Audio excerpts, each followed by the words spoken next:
بسم الله الرحمن الرحيم. سب كويري، يعني ايه سب كويري؟ معناها كويري داخل كويري. يعني ايه برضك كويري داخل كويري؟ تعالى كده نشوف مع بعض الليسون ونبتدي نفهم مع بعض القصة. تخيل انت طلب منك تقرير معين. واحد بيقول لك قول لي مين في الموظفين اللي في الشركة بياخدوا مرتبات اكتر من هلال.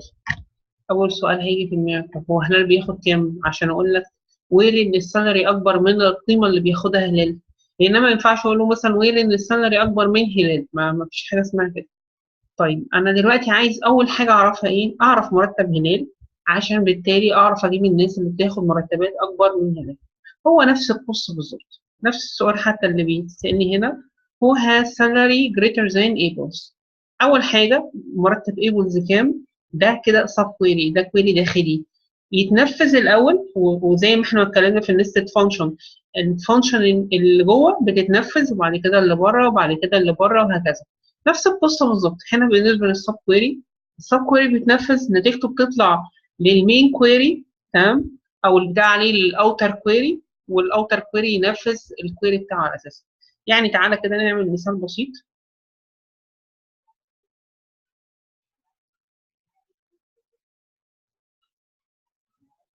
انا عايزه اجيب بيانات الناس كلها اللي بتاخد مرتبات اكبر من موظف معين.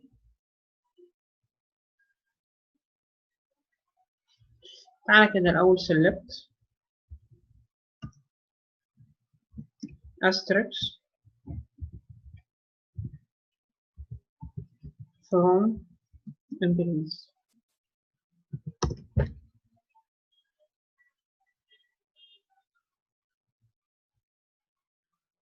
جبت بيانات الناس كلها. انا عايز وليكن الناس اللي بتاخد مرتبات اكتر من، وليكن مثلا فخار اللي هو بياخد 17,000. فاول حاجه هاخد هنا وليكن مثلا last name فخار.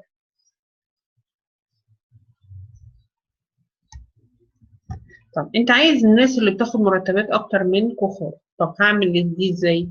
هقول له انا عايز اعرف طيب مرتب كخار، يبقى ده كده حاجه اسمها سب كويري. هقول له وير ان السالري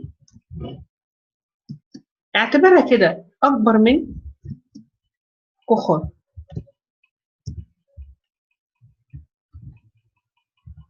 ده لو اتنفذ ايرور، مفيش حاجه اسمها كده، مفيش حاجه اسمها قيمه رقميه تتقارن مع فيرست نيم. مفيش حاجه اسمها ده، طلع بيقول لي invalid number ومفيش حاجه اسمها كده اصلا. طب انت دلوقتي عايز الاول تحط هنا قيمه السالري بتاعت بخار، خلاص مفيش مشكله خالص. هتقول لي هنا select، طبعا السب كويري من ضمن شروطه ان هو لازم يتحط ما بين الاقواس. select السالري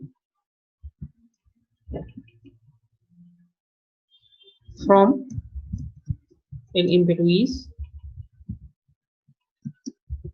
where the last name equal كخر،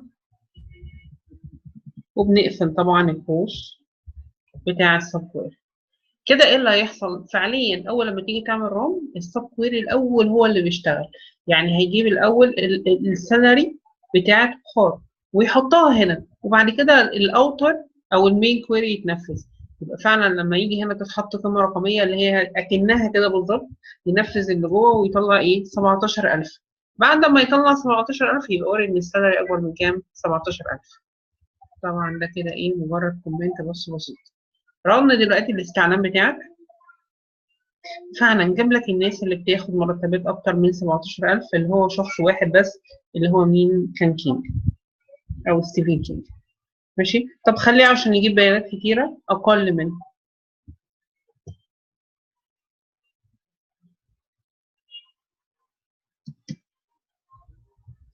ففعليا هيجيب لنا كل الناس اللي هم بياخدوا مرتبات اكتر من اكتر اقل من كفار.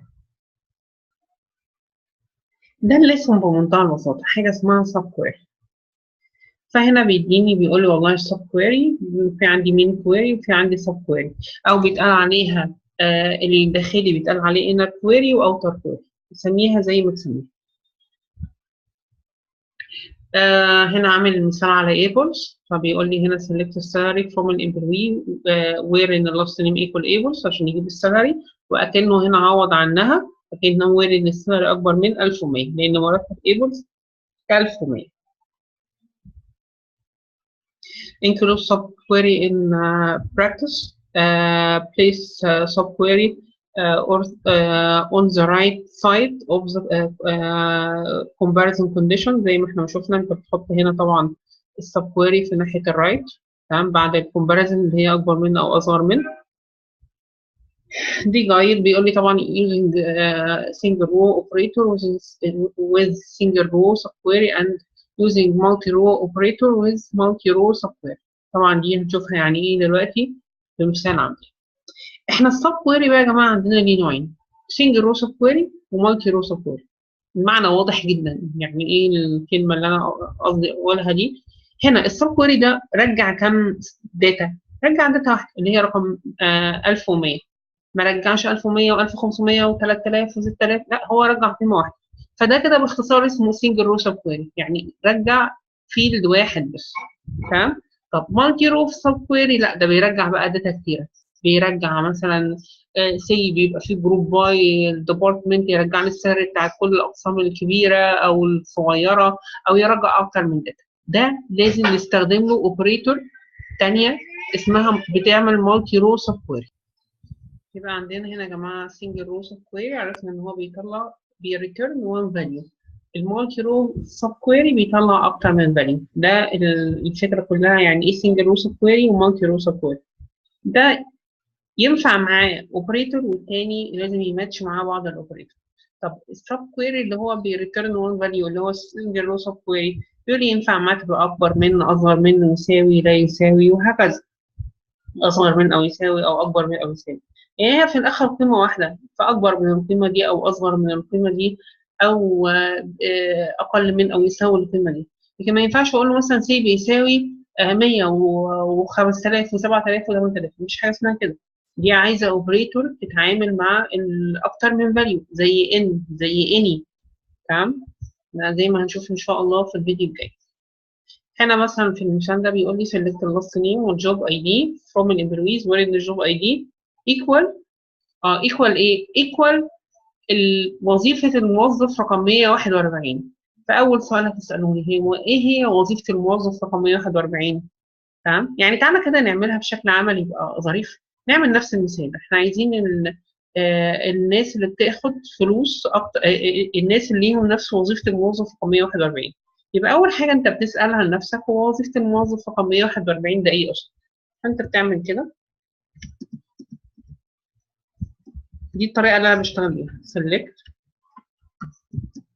الفيلد اللي أنا محتاجه، الجوب أندرسكور أي دي،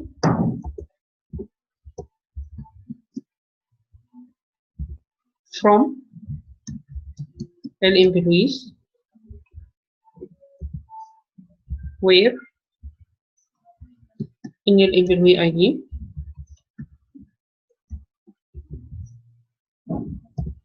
equal 141.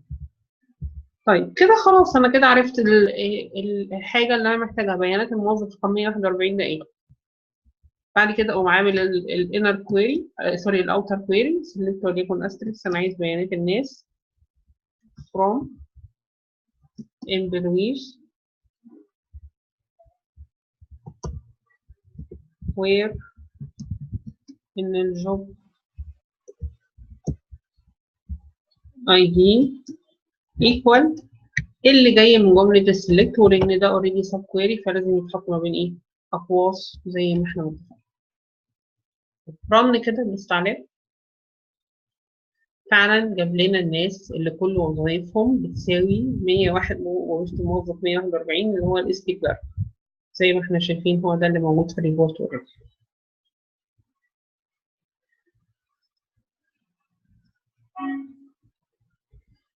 تمام. طب انت عايز مثال زي كده، انا عايز كل الناس اللي وظيفتهم نفس وظيفة الموظف رقم 141، وفي نفس الوقت السالري بتاعتهم تكون اكبر من السالري بتاعت الموظف 143. يبقى انت هنا عندك ايه؟ عندك تو ماتشز كويري. انت محتاج كده السب كويري يكون فيه حاجتين. اول حاجه تجيب منها بيانات الموظف رقم 141. عملت هنا select الجوب اي دي from الامبلويز where الامبلوي اي دي equal 141 and وحاجه تانية ان السالري تكون اكبر من وظيفه الموظف، اكبر من مرتب الموظف رقم 143. فهنا عملت جمله select ايه تانية. طب تعالى كده ننفذ ده.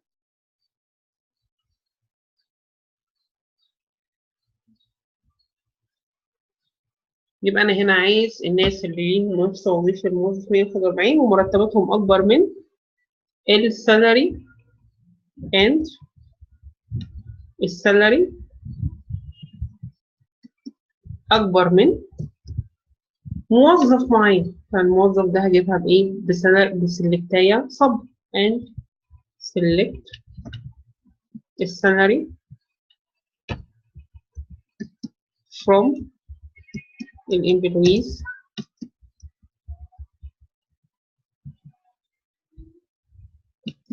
where in الامبلوي اي دي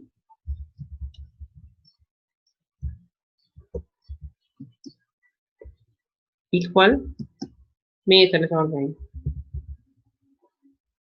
وطبعا ده subquery. فأنا كده حققت له الشرطين اللي هو كان محتاجهم. نعمل رن. فعلا جاب لي الناس كده اللي ليهم نفس وظيفة اللي هي الاستي كلارك وفي نفس الوقت أكبر من مرتب الموظف رقم 143. كده تمام. احنا كده أعتقد إن احنا الدنيا معانا تمام في السب كويري. بيقول لك تقدر تستخدم جروب فانكشن في السب كويري، بس أهم حاجة ما يكونش فيها جروب باي. ليه؟ لأن جروب باي بيطلع أكتر من نتيجة، صح؟ احنا عايزين السب كويري يطلع إيه؟ نتيجة واحدة. فممكن أنا عايزة أقول له أنا عايزة أعرف مين اسم الموظف اللي بياخد أقل سالري. فالسؤال الطبيعي هو مين اللي بياخد أقل سالري؟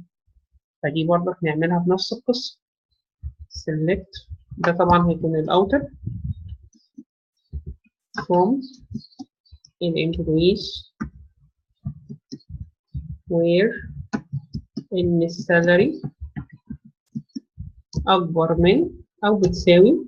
أنا عايز الناس اللي وظيفة الموظف اللي بياخد أقل سالري equal.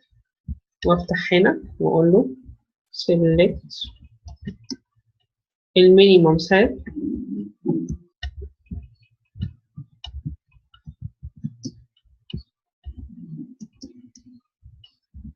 from الامبلويز where in select المينيمم سالري from employees وخلاص مفيش غير خالص. فهنا فعلا جملة السلكتية دي هتجيب لي المينيمم سالري. وبعد كده أعرف أنا دلوقتي بيانات الأشخاص اللي بياخدوا أقل سالري، اللي بياخدوا سالري بتساوي المينيمم سالري بتاعت الموظفين. اعمل رن كده. missing rights. ايه المشكلة؟ شوف أنا كاتب هنا salary مش select.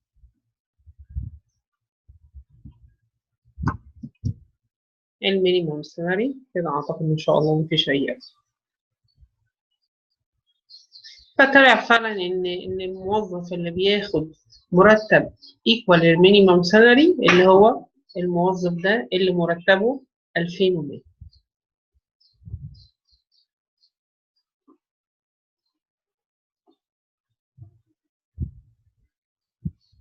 هنا فعلا برضه بيقول لي having.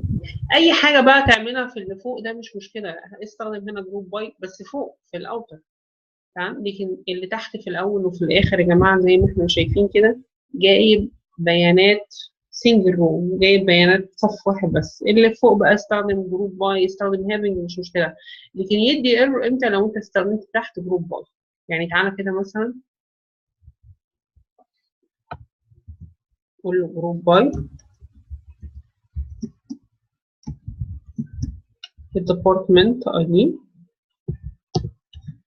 كده، يدي ايرور. ليه؟ لان ساعتها هيعمل جروبنج، فبيقول لي هنا سنجل رو سب كويري ريتيرن مور ذان وان رو، اللي تحت ده طلع اكتر من فاليو، فازاي مش هينفع اللي انت عملته ده. تمام. فهنا ادي ايرور. برضك عندي رول تانية اسمها لو السنجل رو سب كويري، لو السب كويري ما جابش داتا، الاوتر برضك مش هيجيب داتا، لان انت اكنه بتقول لي وير ان السالري ايكوال نل او اكبر من نل. يعني مثلا لو جيت هنا قلت له فروم الامبلوي وير ان اللاست نيم ايكوال حد مش موجود اصلا، هم ما عندهمش في الداتابيس بتاعتهم حد اسمه هلال.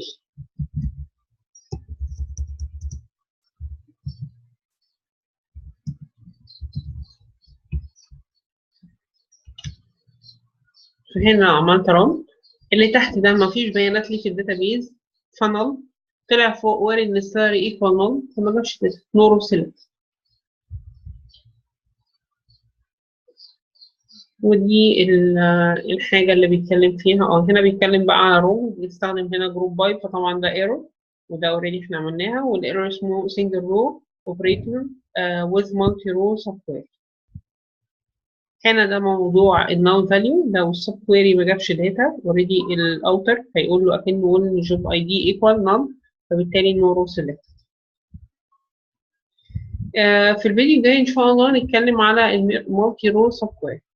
بكده الفيديو ده انتهى. السلام عليكم ورحمه الله وبركاته.